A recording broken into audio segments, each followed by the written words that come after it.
सुबुई ने एक बड़ी अच्छी बात कही जिसको लेकर लोगों को थोड़ा अटपटा लगता होगा कि साहब सनातनी मुस्लिम कैसे बोल दिया। अब इसका भी मैं आपको एक टेक्नोलॉजी कनेक्शन बताता हूं। वो क्या है, अगर मैं आपसे पूछूं कि मुस्लिम समाज में आज तक फंडामेंटल साइंस में नोबेल पुरस्कार पाने वाला कोई एक व्यक्ति बताइए। The only Muslim scientist who has got a Nobel prize in fundamental any subject of fundamental science, it was Mr. Abdul Sadd of Pakistan. He got in 1973, who was born in undivided India. और पूरे आलमे इस्लाम में अगर सबसे बड़ा scientist पैदा हुआ है कोई पिछले 100, 125, 200, 300 साल में, तो डॉक्टर एपीजे अब्दुल कलाम जो भारत में हुए। एक जमाने में इस्लाम में भी बहुत विजडम हुआ करता था जब बैतुल हिकमत बगदाद का था। और आपको पता है बैतुल हिकमत जब बगदाद में बना, देखिए कैसे माइंडसेट कहां से कहां चला जाता है। अभी आप लोगों ने कुछ दिन पहले वो देखा होगा ना, हागिया सोफिया की जो कंट्रोवर्सी टर्की में। मजेदार बात जानते क्या थी, जब बैतुल हिकमत यानी यूनिवर्सिटी ऑफ नॉलेज बगदाद में बनी, उसका जो फर्स्ट चीफ था वो कौन था? His name was Isaac bin Hunain. He was not a Muslim, he was Christian. और वो उस समय रोम के एम्पायर जस्टिनियन के पास भेजते हैं अपने लोगों को कि साहब आप यहां बहुत सारी किताबें रखी हुई हैं, इन्हें हमें दे दीजिए। तो जानते क्या होता है, वो अपने जो सलाहकारों के साथ बाकायदा सलाह करता है कि भाई ये लोग मांग रहे हैं, दे दिया जाए कि नहीं। आप सोचिए उस समय उनके अंदर कट्टरपंथी विचारधारा थी। उसके सलाहकार कहते हैं जो हमारी किताब में लिखा, इसके अलावा जो बाकी सब लिखा है तो बेकार है, इनको दे दीजिए, ये अपने आप निपट जाएंगे। वो दे देते हैं। उसके बाद ऊंटों में रख के हजारों हजार लाखों किताबें लाई जाती हैं और वहां से नई यूनिवर्सिटी बनती है। उसमें बहुत सारी नई चीजें निकली। आप में शायद बहुत से लोगों को नहीं पता होगा कि कोलंबस जब भारत को खोजने निकला था तो उसने जिन नक्शों का प्रयोग किया था, वो नक्शा बनाने वाला अल इदरीसी अरब का था और मुस्लिम था। मगर आज क्या स्थिति हो गई? आज जानते क्या स्थिति हुई कि एक बार मैं पहले भी बता चुका हूं, एक टीवी डिबेट में जब ये बात होने लगी कुछ दिन पहले, आपको ध्यान हो ना कि 2-3 साल पहले की बात है कि गूगल के ऊपर भिखारी टाइप करो तो इमरान खान की फोटो आ जाती थी। उसको लेके पाकिस्तान ने ऑब्जेक्शन किया। उसने कहा कि साहब चूंकि गूगल का चीफ इंडियन है तो इंडिया ने मैनिपुलेट किया हुआ है, इसलिए गूगल पे भिखारी टाइप करो तो पाकिस्तान के प्राइम मिनिस्टर की फोटो आ जाती है। तो एक टीवी डिबेट में एक पाकिस्तान की पत्रकार महोदया ने हमसे आपत्ति की। मैंने कहा आप बिना वजह परेशान हो रही हैं, हमारे यहां सिर्फ गूगल का चीफ नहीं है, माइक्रोसॉफ्ट का चीफ भी हमारा है, पेप्सी का चीफ भी हमारा है, मास्टर कार्ड का चीफ भी हमारा है, एक समय में सिटी बैंक का चीफ भी हमारा था। इतने बड़े बड़े ऑर्गेनाइजेशन के चीफ हमारे हैं। हम 75 साल में यहां पहुंचे। बेसिकली तो हम और आप बाई डीएनए तो एक ही थे, मगर आपके यहां कौन कौन से चीफ है? लश्कर तैयबा का चीफ है, जैश ए मोहम्मद का चीफ है, अलकायदा का चीफ है।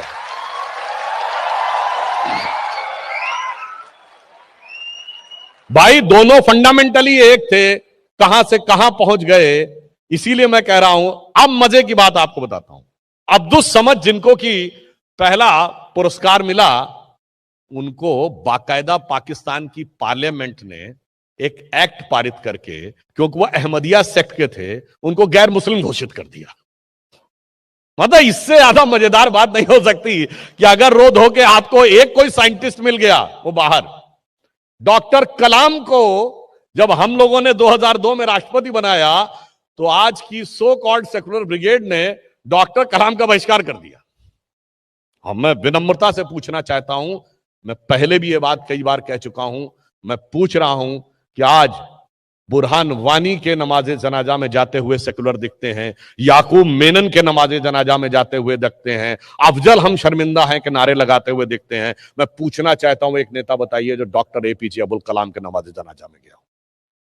इसलिए यह बात हिंदू मुसलमान की नहीं है, बात इस बात की है कि आप किस कट्टरपंथी विचार के साथ खड़े होना चाहते हैं। और जो अभी उन्होंने कहा, वास्तविकता में अंतर क्या था?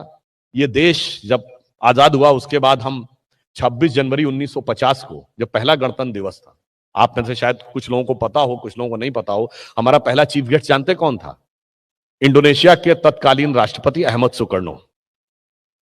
और उनकी स्थिति इंडोनेशिया में वो मानी जाती है जैसे हमारे यहां महात्मा गांधी की मानी जाती है, कि मतलब पूरे देश को खड़ा करना और एक सोर्स ऑफ इंस्पिरेशन। एक तो मजेदार बात यह है, और इंडोनेशिया क्या है, दुनिया का सबसे बड़ा मुस्लिम देश। वहां के राष्ट्रपति का क्या नाम था, अहमद सुकर्णो। ये महाभारत वाले कर्ण से प्रेरित है। 1951 फर्स्ट नॉन अलाइन कॉन्फ्रेंस होती है भारत में, गुटनिरपेक्ष सम्मेलन। उसमें अहमद सुकर्णो भी आते हैं, और जैसा कि शिष्टाचार भेंट के नाते जब राष्ट्राध्यक्ष जाते हैं तो उनको कुछ भेंट दी जाती, गिफ्ट दिया जाता है।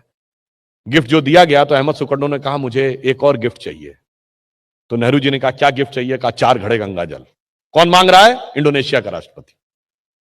तो जो पाकिस्तान के काउंटर पार्ट थे उन्होंने कहा ये आप क्या कर रहे हैं, हम मुस्लिम होके गंगा जल लेने की बात कह रहे हैं।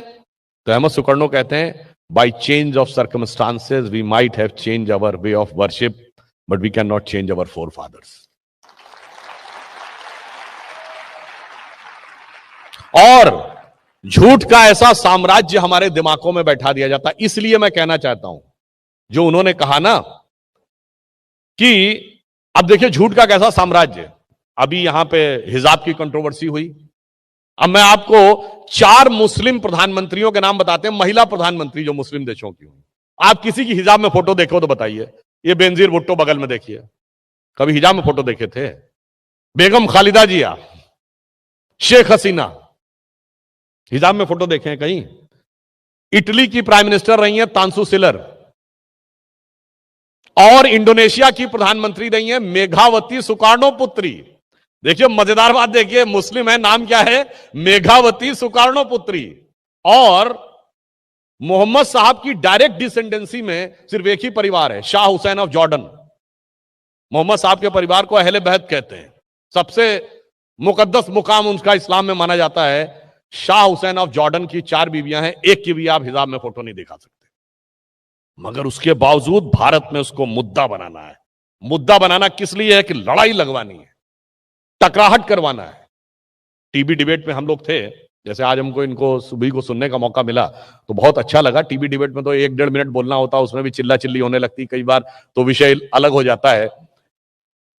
बहुत सी हमारी मुस्लिम महिलाएं और बच्चियां जो इस कंट्रोवर्सी के बाद टीवी पे हिजाब पहने आई थी, तमाम के सोशल मीडिया के पुराने जो उसमें फोटोएं पड़ी थी वो जीन्स और टॉप में थी।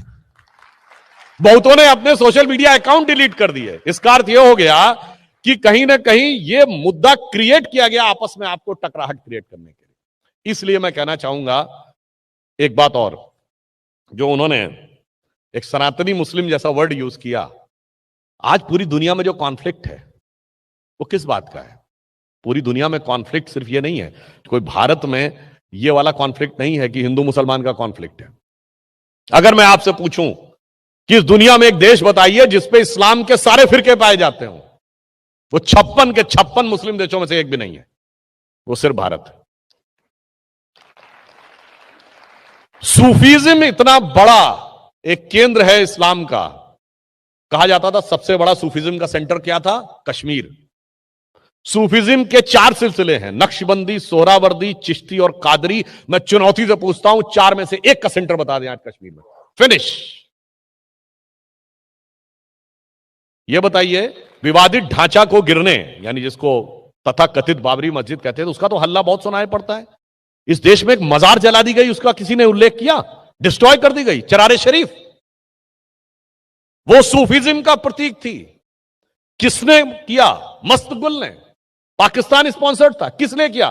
कहता है कि साहब मजार तो जो वो एंटी इस्लामिक है, इसलिए इसकी जरूरत नहीं है। इसलिए मैं कहना चाहता हूं, बाकी का सौहार्द तो छोड़िए, इस्लाम के अंदर भी जो कोहेरेंस है उसका जवाब इसी भारत की धरती से मिलता है।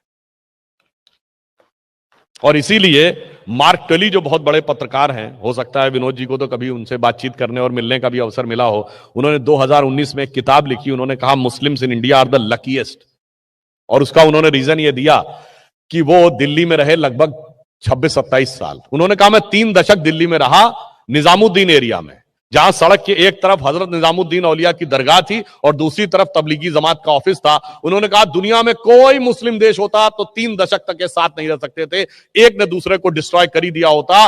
पर भारत के मुसलमान इसलिए सौभाग्यशाली हैं कि वो अपने मजहब में जैसे चाहे वैसे इबादत कर सकते हैं, जो स्वतंत्रता उन्हें कहीं नहीं मिलती। इसलिए उसने कहा, और जिसको आप सो कॉल्ड गंगा जमुनी तहजीब कहते थे, जैसे कहा गया रसखान के लिए कहा गया, वो तो रसखान ने तो क्या लिखा था कि मानुस हो तो वही रसखान, बसो ब्रज गोकुल गांव के ग्वारन। मतलब पहले तो कह रहे हैं मुस्लिम होने के बाद मेरा अगला जन्म हो, क्या हो, मनुष्य के रूप में, तो गोकुल में ग्वाल बालों के बीच में। जो पशु हो तो कहा बस मेरो चरो नित नंद की धेनु मजारन। अगर पशु बनूं तो गायों के बीच में जो नंद बाबा की गायें थी, और पाहन हो तो वही गिरिकोज धर्यो कर छत्र पुरंदर धारण। पत्थर बनूं तो उस पत्थर के गोवर्धन पर्वत के जिसे भगवान कृष्ण ऊपर उठाया था। और जो खग हो तो बसेरो करो कहूं कालिंद कूल कदम्ब की डारन। और पक्षी बनूं तो जमुना के तट पर कदम के वृक्ष पे ऊपर जाके निवास करूं, जहां पर कि भगवान कृष्ण मुरली बजाया करते थे।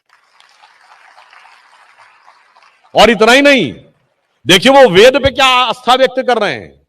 वो भगवान कृष्ण के छोटे रूप में कह रहे हैं कि शेष गणेश महेश दिनेश सुरेश जाहि निरंतर ध्यावे। यानी ब्रह्मा विष्णु महेश और गणेश सब जिसकी स्तुति करते हैं। और जाहि अनादि अनंत अखंड अछेद अभेद सुवेद बतावे हैं। जो अनादि अखंड है, जिन्हें वेद बता रहे हैं, ताहि अहीर की छोहरियां छछियावर छाछ पे नाच नचावे।